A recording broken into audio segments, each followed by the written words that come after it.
So I'll admit, I'm a tiny bit late on this video. And by a tiny bit late, I mean I'm a massive bit late on this video. But in my defense, I had a whole bunch of issues getting audio to work in the car, and then before I could film anything I was genuinely happy with, summer up and left me.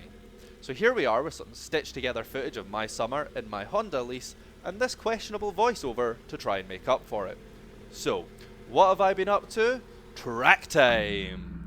Oh, wait, no, sorry. I meant 2 laps of a track before I snapped my torque steadies.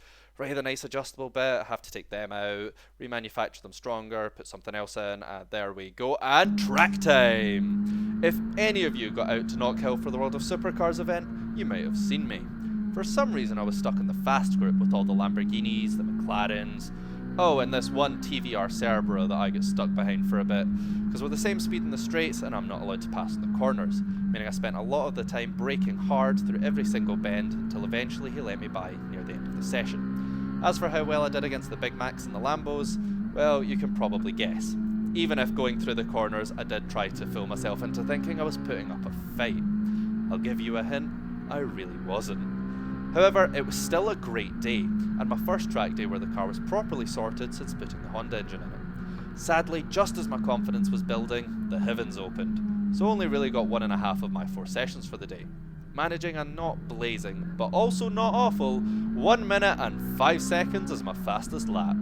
Sub-minutes are considered fast in Knock Hill, and the car definitely would have smashed that had we had the rest of the day. But all in all, it was a good day out for me and one of my uni pals, who we can blame the extra 5 seconds on. Light is right and all that, and passengers are dead weight. But anyways, you're here to talk about the car, not watch us fight losing battles with the real supercars. So what's it like?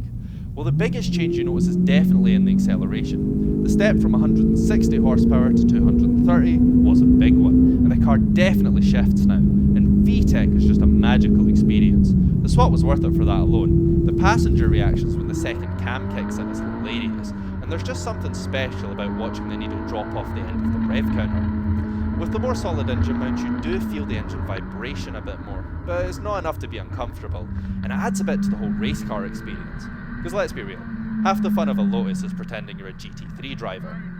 With the stiffer Series 2 Exige shocks and springs, the car handles brilliantly without being too crashy, and after a year out of the car, I'd actually forgotten how responsive it all is. The steering is borderline telepathic, and the instant braking from a set of Paget RS14s in a car that weighs 730 kilos isn't something that ever gets old, even if the good old Paget brake screech does.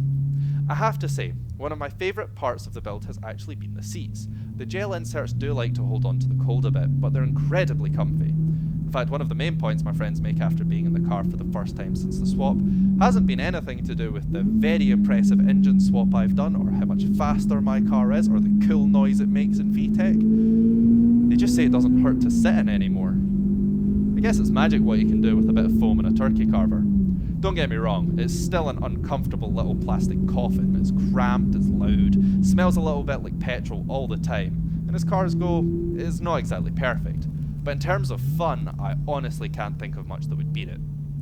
However, that said, there are things I want to change. The Exige suspension is good, but I want something a bit better with more adjustability. Something like Nitron NTR 40s, or maybe a set of Quantums. My car is also still technically 2 colours of yellow after someone reversed into it in a car park 4 days before a car show, which resulted in some speedy repairs and the guy at the paint shop needing to try and mix a paint colour by eye due to the last owner having resprayed it mystery yellow. So I'll need to do a proper respray at some point. Also on the list is a quick rack. My dad had one in his Exige, and after spending some time in tracking that, it definitely feels more suited to the car than the current steering rack. Other than that, it's mostly small jobs.